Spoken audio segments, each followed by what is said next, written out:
Lizzie, Dallam County, Texas, 1930.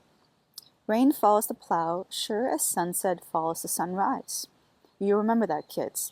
It's signs you can trust. This was not the first time he dropped that kernel of wisdom, and me and my brother had been farming with our daddy since we first learned to walk, so we knew the theory as well as he did. Sophie, Berlin, Germany, 1930. I married Jürgen in early autumn of 1929, and 12 months later, early in autumn of 1930, I discovered I was pregnant with my first child. I told Jürgen and Mayim right away, but weeks later, I was finally ready to share the news with our wider circle of friends, starting with Lydia Tsushita. And this is how Kelly Rimes introduces the main characters in the novel, The German Wife. Welcome to Flip-Flops and Notebooks Book Reviews. I am Elliot, and today I'm going to talk about The German Wife by Kelly Reimer, and this book kept my mind occupied long after I finished it. First of all, thank you to the publisher Graydon House and NetGalley for providing me with a copy of the story. All of my opinions are my own. As you may know, or not, I grew up in Germany.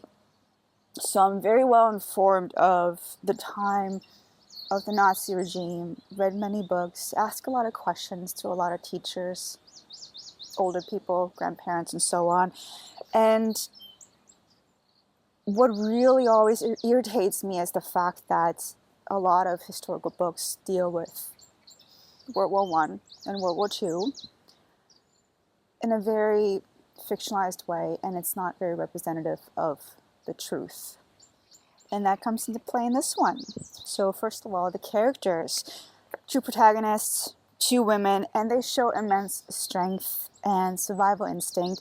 And sometimes while reading it, I forgot that these were just fictional characters. They were not flesh and blood because I felt so close to them and so engaged with their stories.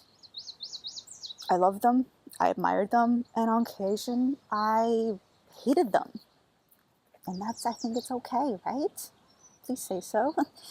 The writing was very inviting, and it wouldn't let you go until you have finished the story.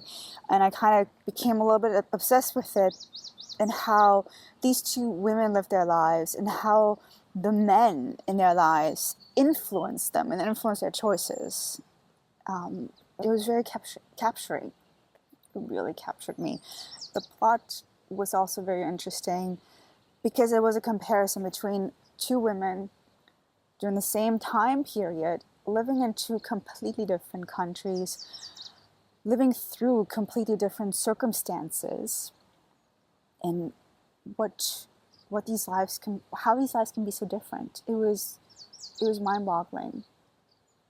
It was, really. I really loved it. It was captivating. It was spellbinding.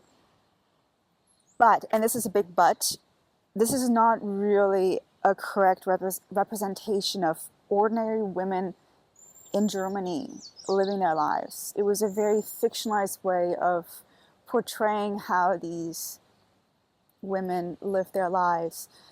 And that's what really irritated me. However, all in all, I found the story was just hauntingly beautiful, I want to say. All right, that's enough for me for today. Thank you so much for watching. Like the video if you liked it. Subscribe to the channel if you want to see more of me. See you next time.